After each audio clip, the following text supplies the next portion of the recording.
देवगढ़ गांव के बीचों बीच एक पुराना मगर सम्मानित घर था। उस घर में रहते थे धर्मपाल चौधरी। गांव में उनकी इज्जत थी। न बहुत अमीर थे न बहुत गरीब। खेती बाड़ी से घर चलता था। उसी घर से शुरू होती है दो बहनों की कहानी। एक थी राधा, शांत, संस्कारी और दयालु। दूसरी थी काजल, सुंदर लेकिन घमंडी और जलन से भरी। बचपन में दोनों बहनें एक दूसरे की जान थीं। साथ खेलना, साथ खाना, साथ सोना। लेकिन जैसे जैसे उम्र बढ़ी, काजल के मन में राधा के लिए जलन बढ़ने लगी। गांव की औरतें अक्सर कहा करती, अरे राधा तो साक्षात लक्ष्मी है, जो घर में जाएगी वहां सुख ही सुख होगा। इतनी समझदार लड़की आजकल कहाँ मिलती है। ये बातें काजल के दिल में आग लगा देती थी।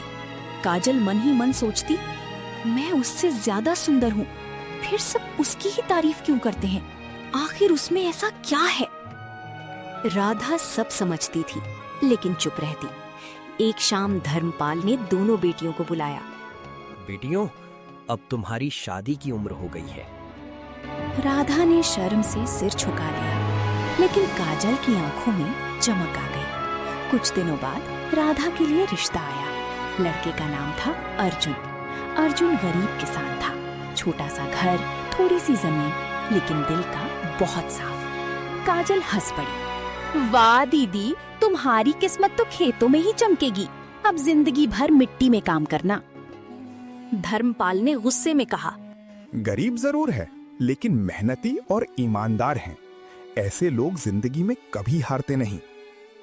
उधर काजल के लिए रिश्ता आया शहर के बड़े व्यापारी विक्रम सेठ का। बड़ा बंगला, गाड़ियां, नौकर चाकर, सब कुछ था उसके पास। काजल खुशी से फूली नहीं समाई। देखा बाबूजी, किस्मत भी समझती है कौन किस लायक है। धर्मपाल चुप रहे। जल्द ही दोनों की शादी हो गई। राधा की नई जिंदगी। राधा जब ससुराल पहुंची तो वहां टूटी हुई रसोई, मिट्टी का आंगन और फूस की छत थी। अर्जुन धीरे से बोला, राधा, मेरे पास ज्यादा कुछ नहीं है, लेकिन मैं तुम्हें कभी दुख नहीं दूंगा। राधा मुस्कुराई, मुझे धन नहीं, आपका साथ चाहिए। उसकी बात सुनकर अर्जुन की आंखें भर आईं। उधर काजल अपने नए घर को देखकर खुश हो रही थी। वाह, अब यही जिंदगी है।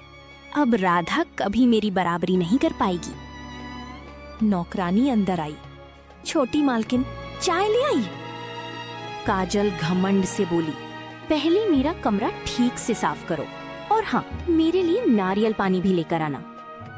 धीरे धीरे काजल का घमंड बढ़ता गया। तीज का त्योहार कुछ महीनों बाद दोनों बहनें मायके आईं। राधा साधारण साड़ी में थी, काजल भारी गहनों और महंगे कपड़ों में। काजल ने ताना मारा, क्या बात है दीदी, जीजा जी खाना वाना तो देते हैं ना, या अभी भी सूखी रोटी पर जिंदगी चल रही है? सब चुप हो गए। राधा का दिल दुखा, लेकिन उसने कुछ नहीं कहा। राधा सुबह से शाम तक अर्जुन के साथ खेत में काम करती, खाना बनाना, पानी भरना, खेती करना। एक रात अर्जुन बोला, क्या तुम मुझसे नाराज हो? मैं तुम्हें सुख नहीं दे पा रहा। राधा ने उसका हाथ पकड़ा। आपका प्यार ही मेरा सबसे बड़ा सुख है।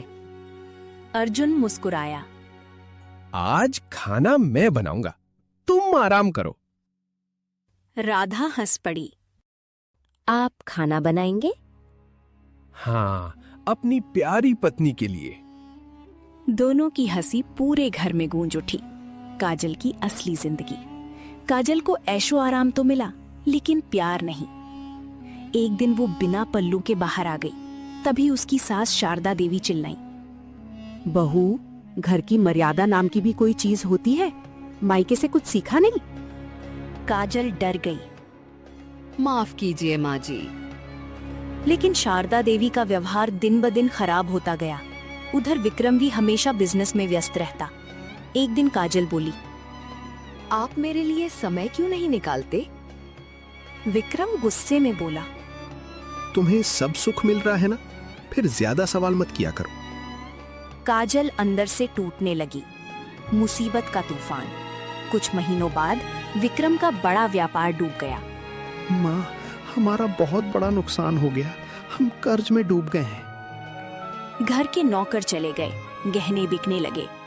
शारदा देवी ने कहा, बहू, अपने गहने उतार दो, अब जरूरत में यही काम आएंगे। काजल ने कांपते हाथों से सारे गहने उतार दिए। जो लड़की खुद को रानी समझती थी, अब नौकरानी जैसी जिंदगी जी रही थी। उधर अर्जुन ने नया काम शुरू करने का फैसला लिया। राधा, हम सब्जियां सीधे शहर में बेचेंगे, मंडी में बेचने से फायदा नहीं है। मैं आपके साथ हूँ। दोनों ने मेहनत शुरू कर दी। ताजी सब्जियां शहर में बिकने लगीं। धीरे धीरे अच्छी कमाई होने लगी।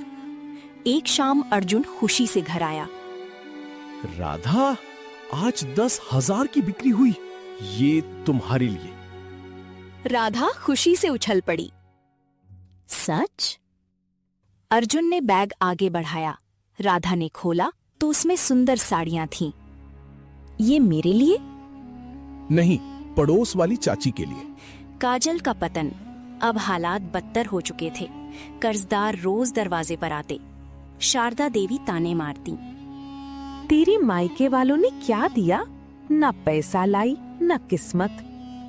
एक रात काजल रसोई में बैठकर रो रही थी। विक्रम चुप था। उसकी चुप्पी सबसे बड़ा दर्द थी।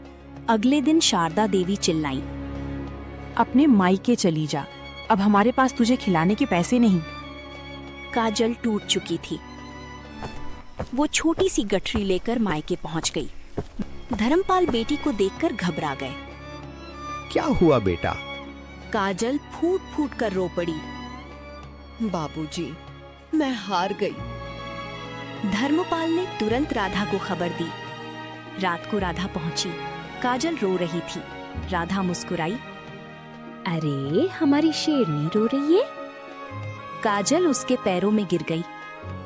दीदी, मुझे माफ कर दो, मैंने हमेशा तुम्हारा अपमान किया। राधा की आंखें भर आईं। उसने बहन को गले लगा लिया। पगली, बहनें माफी नहीं मांगती, एक दूसरे को संभालती हैं।